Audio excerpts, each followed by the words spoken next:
Sejam todas bem-vindas, sejam todos bem-vindos ao meu canal. Eu me chamo Paulo Davi e essa é uma série chamada Repensando a História. E hoje queremos falar sobre populismo. Populismo é uma forma de governar baseada em um político carismático que atrai a ele toda uma estrutura da sociedade que vê nele como um salvador da pátria. Essa é a definição, né? Um político que manipula as massas e se apresenta como salvador da pátria. Como aquele que é capaz de catalisar interesses diversos de sociedades fragilizadas, no caso da América Latina, fragilizada pela colonização, né? Nós sabemos que a colonização, o colonizador, ao estabelecer seu domínio na América Latina, nas chamadas colônias de exploração, ele traz como resultado a formação de uma sociedade totalmente submissa, obediente, forjada principalmente pela religião, que é um elemento da colonização importante, né? Ela exerce esse papel de, através da religião, criar uma mentalidade, formar uma sociedade submissa, obediente e dependente de um governo. É por isso que na América Latina, quando nós iniciamos o processo de independência, no caso da América Espanhola, no período napoleônico, né? Depois que José Bonaparte assumiu o trono da Espanha, isso desencadeou o início do processo de independência na América Espanhola. No caso do Brasil, também no período napoleônico, com a transferência da família real para o Brasil, também nós vamos ter essa independência, no caso brasileiro, feita pelo próprio príncipe português, né? E a monarquia acabou se tornando a nossa primeira opção. E tanto a forma pela qual ocorreu a independência da América Espanhola, também com uma população submissa, seus líderes, os chamados caudilhos, né, que lideraram as massas pela força das armas e iniciaram esse processo de independência. E concluíram também na América Espanhola. E aí, o Brasil é a mesma coisa. O príncipe português proclamou a nossa independência e a grande massa de população, a maior parte de escravos, acostumados a serem dominados, vão se sujeitar tanto à monarquia, depois o período da República Velha, no caso do Brasil, onde os grandes proprietários de terra também manipulavam as populações rurais que viviam nas suas terras, porque essa era assim a sociedade brasileira.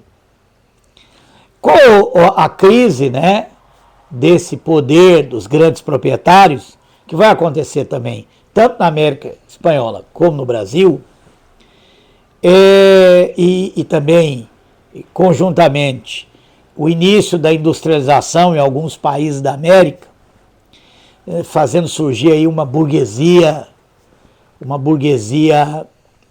industrial, nascente, incipiente, uma classe média urbana, que a indústria gera o processo de urbanização. Isso aconteceu tanto na América Espanhola como no Brasil. Então nós temos aí surgimento de novas forças, né, que não eram capazes de sozinhas chegar ao poder. A burguesia nascente, a classe média urbana, vários setores dos proprietários de terra também, que estavam, no caso do Brasil, fora daquele eixo do café com leite. Ou seja, havia muita gente descontente, querendo mudanças, mas não havia força suficiente de nenhum grupo social desse capaz de tomar o poder dos grandes proprietários de terra que governaram, que surgiram no Brasil colônia, que governaram no Brasil império, que governaram em toda a República Velha e que, a partir da crise de 1929, vão ser atingidos em cheios, né? Já que o Brasil era um país agroexportador naquele momento. Então a crise de 1929, que abalou toda a economia capitalista do mundo, vai atingir um país que só tem na sua economia a agroexportação. Então, como a indústria já tinha surgido, né, começado a se desenvolver no Brasil no período da Primeira Guerra Mundial, quando nós não podíamos importar por causa da guerra, já tínhamos, né, somente em São Paulo, uma burguesia industrial. Uma classe média urbana, como eu falei, um operariado. Mas o operariado urbano era limitado, a maioria tinha vindo da roça. Naquele momento, era gente que, pelo êxodo rural, tinha vindo para a cidade para trabalhar na indústria. Então é óbvio que nós não temos nenhuma condição de pensar que os operários poderiam tomar o poder, ou que a burguesia industrial tinha força suficiente para tomar o poder dos fazendeiros. Então é nesse contexto, no caso do Brasil, que aparece Getúlio Vargas, inaugurando o que nós chamamos de populismo. Getúlio Vargas, com o seu discurso carismático, com suas habilidades políticas de manipulação, principalmente manipulação das massas, né? Porque as massas trabalhadoras livres agora, que tinham surgido, desde a época do fim da escravidão, precisavam de ser contidas. Então, Getúlio Vargas era tudo que se esperava naquele momento. Alguém que poderia fazer um discurso de industrialização para atender os interesses da burguesia nascente, leis trabalhistas, né, para atender o interesse do operariado explorado, naquele momento muito explorado, e um discurso também que não radicalizava, acenando para mudanças profundas e estruturais, como a reforma agrária, a mudança da estrutura agrária do país. Não, ele não mexeu com isso. Então, é por isso que Getúlio Vargas, né, inaugura o populismo no Brasil. Que no caso do Brasil, até hoje, é aquela ideia de quando as pessoas votam, elas votam pensando que aquela pessoa, aquele sujeito, aquele político, vai salvar o país de algum inimigo criado, né? Justamente para fazer essa ligação, né? E isso aconteceu também no México com Lázaro Cárdenas, Perón, na Argentina, a ascensão desse populismo.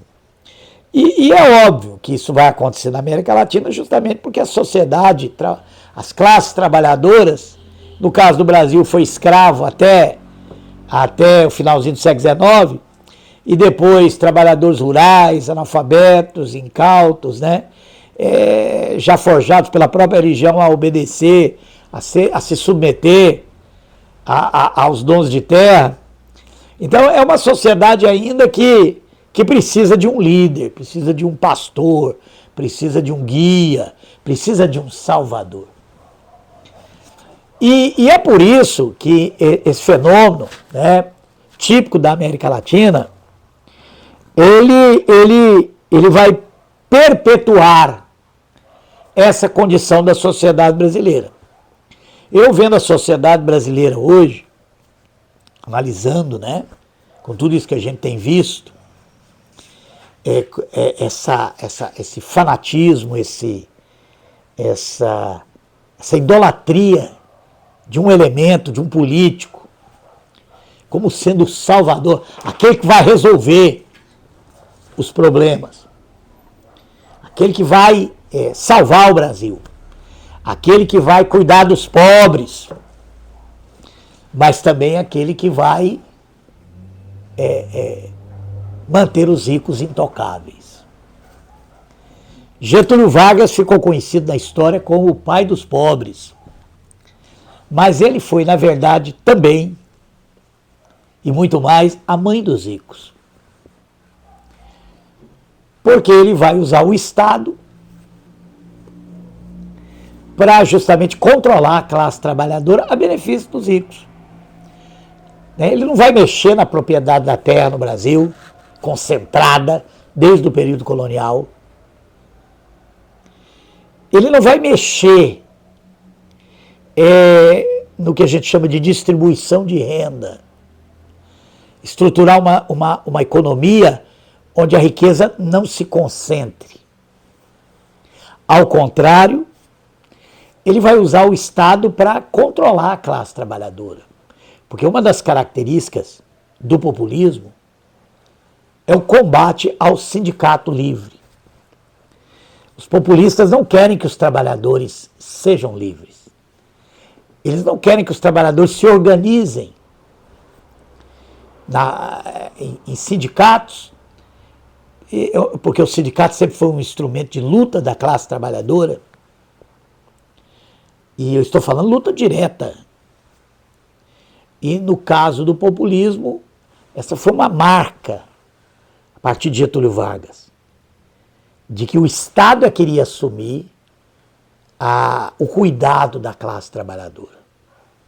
Tanto é que o Brasil, os direitos trabalhistas não foram conquistados pela luta sindical, como foi nos Estados Unidos, na Europa, no Japão e outras partes do mundo. Aqui foi a ação do Estado, de um Estado populista, né? De um Estado populista, inclusive, que se perpetuou no poder. Porque Getúlio Vargas chega ao poder como chefe da Revolução de 30, né? Na verdade não foi a Revolução, e vai ficar até 45, vai até dar um golpe de Estado em 37, apoiado pelas massas, apoiado inclusive pelos ricos, que afinal de contas ele era mãe dos ricos. Ele construiu essa imagem, né? Então a burguesia se sentia segura com ele. Os donos de terra se sentiam seguros com ele, porque ele não ia mexer na estrutura fundiária brasileira. A classe trabalhadora apoiava Getúlio porque entendia que tinha sido Getúlio que deu a eles direitos trabalhistas. Então os direitos trabalhistas no Brasil não foram conquistados pela classe trabalhadora. Um exemplo disso é o que acontece com o salário mínimo, né? Que é decidido o aumento pelo Estado. E o Estado brasileiro ele continua moldado dentro de uma liderança populista. A gente troca de populismo, né? Ora, um populismo mais à direita, que enfatiza o governante como a mãe dos ricos, o protetor dos patrões, né? Esse é o discurso do populismo de direita. Toda vez que o populismo de direita chega ao poder, ele tem esse discurso, né, de que os ricos serão protegidos e ficarão cada vez mais ricos. E se houver crise, a classe trabalhadora é que deve pagar a conta. E temos também o populismo de mais à esquerda, né, que tem no seu discurso o Estado como protetor da classe trabalhadora. É o pai dos pobres. E eu acho tão interessante que tanto o populismo de direita quanto o populismo mais à esquerda, note que eu não estou falando populismo de esquerda porque não existe isso. Se é populismo, não pode ser de esquerda. Mas um discurso mais à esquerda, porque enfatiza o Estado como protetor da classe trabalhadora. O populismo de direita, o Estado como protetor dos ricos, dos patrões. E por que um populismo acaba muitas vezes parecendo com o outro? O que eles têm em comum? O fato de não permitir a conscientização da classe trabalhadora, a organização da classe trabalhadora em sindicatos fortes, porque dentro do capitalismo, os sindicatos surgiram como uma força que defende os interesses da classe trabalhadora. Mesmo que muitas pessoas pode sair dizer que os sindicatos não são assim no Brasil, não são assim no Brasil porque eles nunca conseguiram se fortalecer à sombra de um Estado que sempre carregou essa herança de Estado assistencialista, o Estado protetor da classe trabalhadora, inaugurado por Vargas. Nós nunca nos livramos desse entulho varguista. É por isso que os sindicatos no Brasil muitas vezes são muito mais políticos do que trabalhistas, realmente. Luta muito mais pelo interesse de líderes sindicais que querem se lançar na política do que os interesses realmente da classe trabalhadora. E muitos dizem, os Estados Unidos não têm leis trabalhistas na Constituição. Eles não têm leis trabalhistas na Constituição porque eles têm sindicatos historicamente fortes, que já estabeleceram o salário mínimo de cada categoria. Então eles são uma força paralela ao Estado, porque o grande problema no Brasil é esse, é o Estado se apresentar de um lado para proteger os interesses dos ricos, a mãe dos ricos, e de outro lado para garantir o mínimo da classe trabalhadora, porque é isso que o populismo consegue fazer, né? E esse fenômeno, ele se reproduz na história, chega até os nossos dias, com uma classe trabalhadora que não tem o mínimo de consciência de classe, que na hora de votar, acaba votando nos candidatos dos patrões, para você ver os laços de dependência entre senhores e escravos, que nunca foi rompido no Brasil e na maior parte da América Latina. Mas eu quero fazer uma ligação. Apesar da gente referir-se ao populismo como um fenômeno da América Latina, e quando nós pensamos de populismo no Brasil, a gente lembra de Getúlio Vargas e todos os políticos que vieram até agora, e eu digo que eles são populistas justamente porque a classe trabalhadora olha para eles como a solução para todos os seus problemas.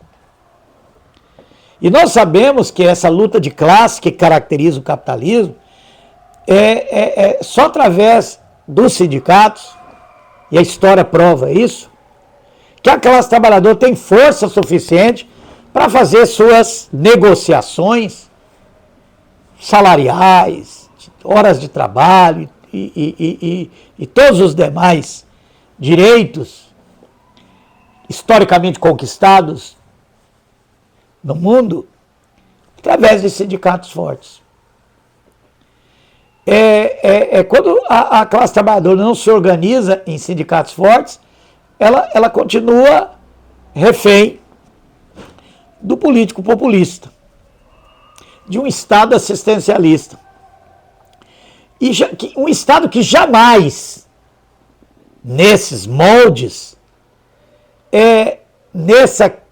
em momentos de crise, que o capitalismo é o que mais tem, vai ficar do lado do trabalhador e vai tirar do patrão. Nunca. Nunca. Os patrões estão muito bem representados no Estado. Eles têm recurso para eleger, para comprar votos, para manipular as massas manipuláveis. Porque um trabalhador que não chegou àquela condição de ter consciência de classe, consciência da sua importância no sistema produtivo, na economia, e capaz de se organizar com outros trabalhadores, sindicatos fortes, e lutar para conquistar seu espaço na economia, na sociedade, então esse trabalhador está solto. Ele é uma ovelha que não tem pastor. Literalmente. E aí ele vai buscar nesse político populista a solução para os seus problemas, que nunca virá. Que nunca virá. Porque o Estado que dá com a mão, ele tira com outra. É só você pensar no salário mínimo quando foi criado por Vargas, que hoje seria em torno de 3.500, 3.800. E o salário mínimo hoje. Olha a realidade. E fica aí o trabalhador que ganha salário mínimo, a maioria, à mercê de um Estado que pode ou não dar aumento de acordo com a inflação e mais um pouco, e aquela conversa toda que a gente sempre ouve, mas que não é a solução. Né? Nós nunca vamos ter uma democracia de verdade, representativa, né? Onde a classe trabalhadora majoritária tem a condição de eleger deputados, senadores, presidentes, governadores, vereadores, deputados estaduais. Porque que chega na época da eleição, né, essa classe trabalhadora majoritária, mas sem consciência, acaba, né, sendo manipulada e acaba votando nesses políticos populistas, né? Porque o político populista não é só o presidente, não é só o governador, não é só o prefeito, mas deputados e senadores com seus discursos, né? De lembrar dos pobres na época das eleições e prometer que vai fazer e vai acontecer, e depois, quando assume, vai governar para os ricos. Essa é a característica do populismo. Para ser eleito, ele é pai dos pobres. Para governar, ele é mãe dos ricos. Mas o populismo, gente, não é um fenômeno que a gente encontra só na América Latina. O populismo é um fenômeno que a gente encontra na história desde a época dos romanos. Desde a época de Tarquínio Soberbo, no período da monarquia romana. Você lembra que o monarca, no período monárquico de Roma, estava sob o controle da classe proprietária também, os chamados patrícios. Mas a plebe romana, que era a classe trabalhadora, era muito, muito, muito grande. E de repente, Tarquínio, soberbo, percebe que se ele aproximar da plebe, distribuindo benesses, fazendo promessas, fazendo discurso, né, que a plebe quer ouvir, já que a plebe não tinha direito nenhum em Roma, ele poderia, apoiado nessa massa, sair fora do controle dos patrícios. Foi por isso que a monarquia foi derrubada. Quando os patrícios perceberam essa jogada, derrubaram. A gente já viu também que no período republicano a classe trabalhadora começou a adquirir consciência a partir do momento que ela teve que defender Roma. Então a plebe romana vai organizar greves, vai organizar uma luta por direitos e vai conquistar igualdade de direitos perante a lei, direitos civis dentro de Roma. Isso é uma coisa também importante.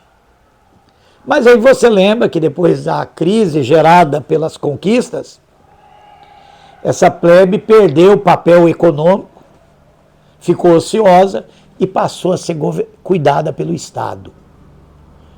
O Estado assistencialista de Roma passou a sustentar a plebe e promover a criação de teatros, termas e coisas para manter a plebe feliz, satisfeita com o Estado. Isso é a coisa mais triste. Essa política ficou conhecida como política do pão e circo. E aí, durante toda a crise da República, nós vamos ver surgimento de políticos populistas, né? Como Tibério Caio Graco e outros. O próprio Júlio César, né? Toda a fase de império, a partir de Caio Otávio, nós temos aí o populismo controlando a plebe. Outro momento da história que a gente vai ver surgir o populismo é a crise gerada pela Primeira Guerra Mundial, especialmente nos países derrotados, fragilizados, perdedores da guerra, principalmente a Alemanha. Então esse é um ambiente, né? Você vê uma sociedade fragilizada, com uma autoestima baixa, com tudo que aconteceu, o que foi imposto sobre a Alemanha, o Tratado de Versalhes, a própria Itália também. E esses países que saíram mais prejudicados, ou tiveram suas economias que já eram frágeis, abaladas, vão ver surgir um fenômeno que é muito semelhante a esse populismo latino-americano, que levou à implantação do fascismo e do nazismo. Então, antes de ser um nazista, antes de introduzir o nazismo na Alemanha, Hitler era um político populista. Discurso demagógico, carisma, vendeu a ideia de ele seria o salvador da Alemanha. A mesma coisa foi Mussolini. Mussolini, Adolf Hitler, Franco, Espanha, Salazar, Portugal, são, antes de tudo, políticos populistas, manipuladores de massas. Com aquela velha máxima, né?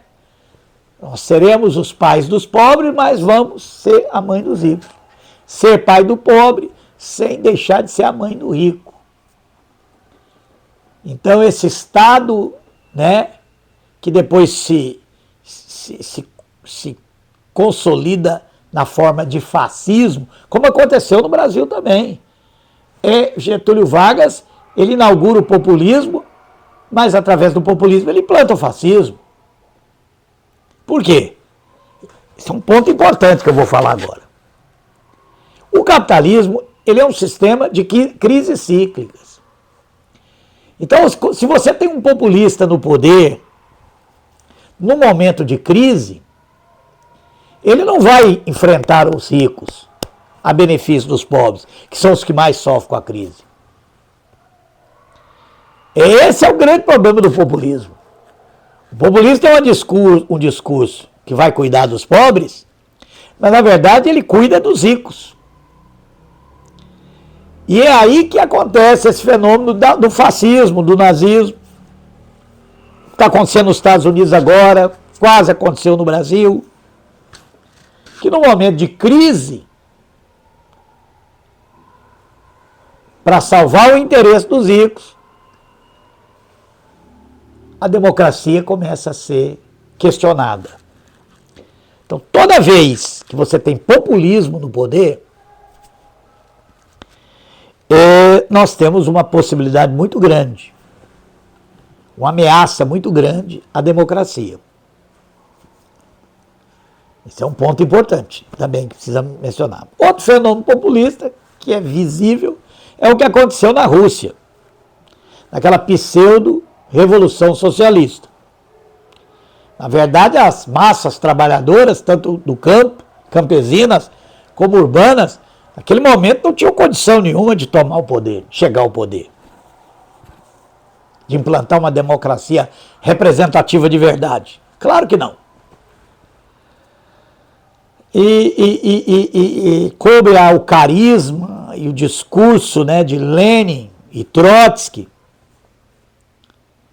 a implantação desse novo Estado, que se apresenta como um Estado socialista,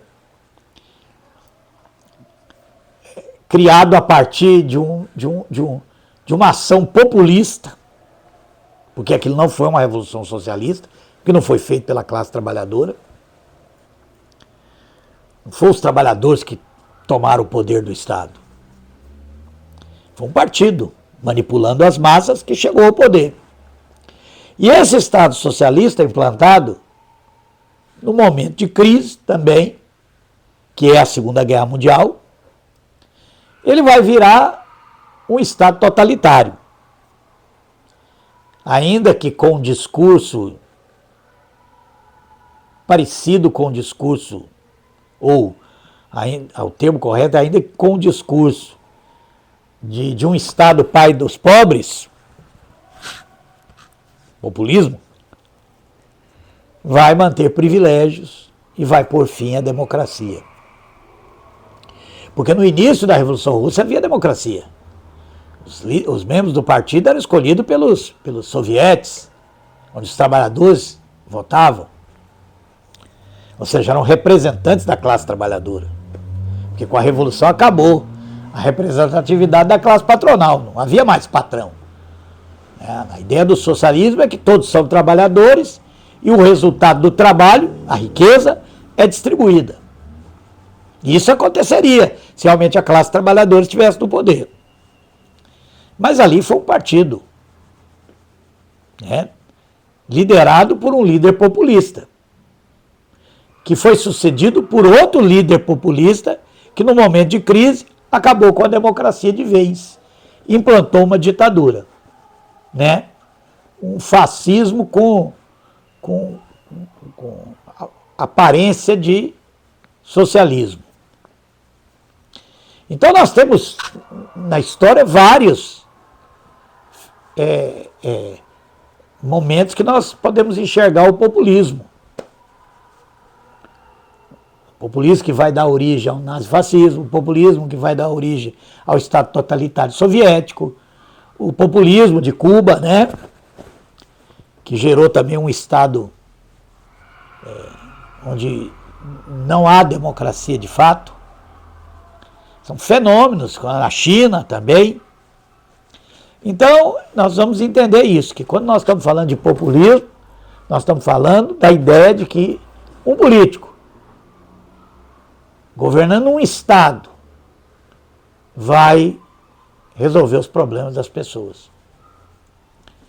E nós sabemos que não é assim que funciona. Espero que você tenha gostado, que nós conversamos aqui.